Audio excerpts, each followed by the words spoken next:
Je ne te dis pas de pardonner jusqu'à 7 fois, mais jusqu'à 70 fois 7 fois.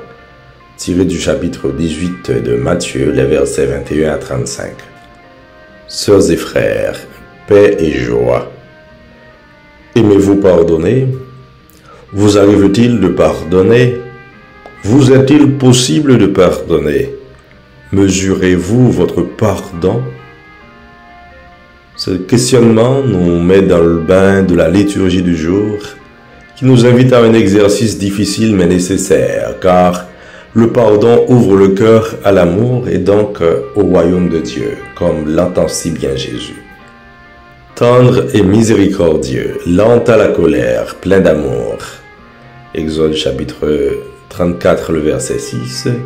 Voilà les caractéristiques du Dieu de Moïse que le pape François nomme miséricorde. La parole de Dieu enseigne ce dimanche la démesure de l'amour et du pardon. Puisque Dieu nous fait grâce sans compter, à nous de faire de même, d'être exemplaires envers notre prochain. Le monde d'aujourd'hui a besoin de pardon car il s'installe un peu partout des structures pécamineuses qui n'attendent qu'à être pardonnées. Nous n'y arriverons pas sans l'aide du Seigneur.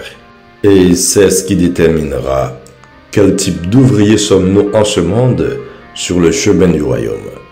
Notre monde souffre aujourd'hui parce qu'il y a trop de rancune, trop de colère et beaucoup trop de vengeance.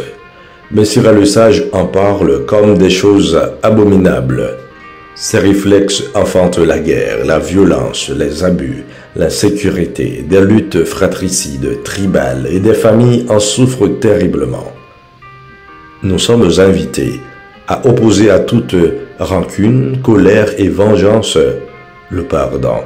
C'est donc un effort quotidien qui nous rapproche de l'alliance que Dieu a conclue avec nous en faisant de nous ses fils et filles.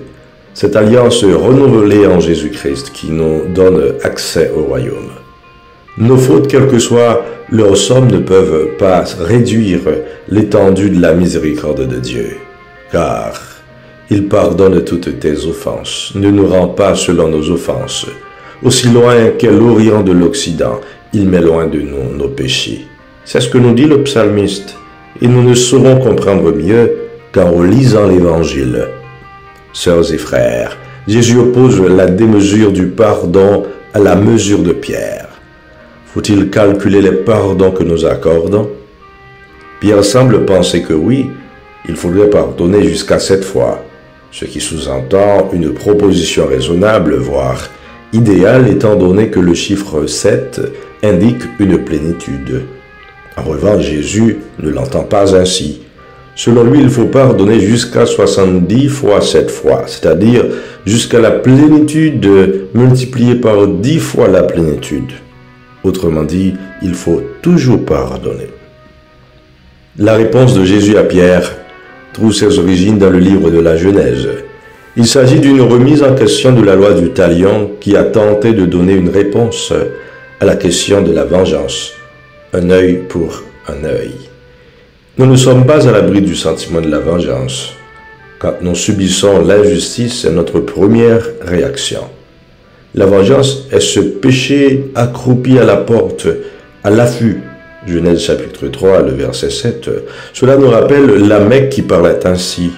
Ada et Sila, entendez ma voix, épouse de Lamech, écoutez ma parole.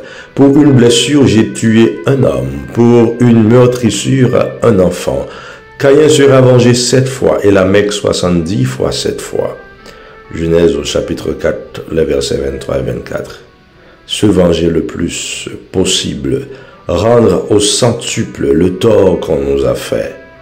Alors qu'en Jésus, ce n'est pas une question de mathématiques, mais d'imitation du Père du ciel, qui ne refuse jamais le pardon, à qui le lui demande, bien sûr. La miséricorde de Dieu défie tous les calculs. À l'enchère de la vengeance et de la violence, Jésus propose la surenchère du pardon et de la miséricorde de Dieu, et il nous invite à l'imiter. Dans le monde, aujourd'hui, le pardon est souvent identifié aux plus faibles. L'orgueil et la rancune laissent trop peu de place au pardon. Nous aurons souvent de la peine à reconnaître notre faute, tant que nous vivons dans un espace où la raison du plus fort reste toujours la meilleure. Un monde de pardon n'est pas un monde sans justice. Des fois, nous voyons mal la cohabitation des deux. Le pardon n'exclut pas la justice. Nous devons être responsables de nos actes et prêts à en assumer les conséquences. Pardonne à ton prochain le tort qu'il t'a fait. Alors, à ta prière, tes péchés seront remis. Siracide chapitre 28, le verset 2. Et voilà ce que Jésus nous invite à prier dans le Pater. Sœurs et frères, écoutons l'appel à la miséricorde que le Seigneur nous lance. Soyez miséricordieux comme votre Père céleste est miséricordieux. Luc 6, 36. Usons de patience envers nos frères et sœurs, car c'est à l'aune de cette même mesure que le Seigneur nous évaluera. Travaillons pour que le monde connaisse l'amour qui est mère du pardon et que la réconciliation et l'entente entre les peuples accouchent une paix sincère et une ère nouvelle. Amen.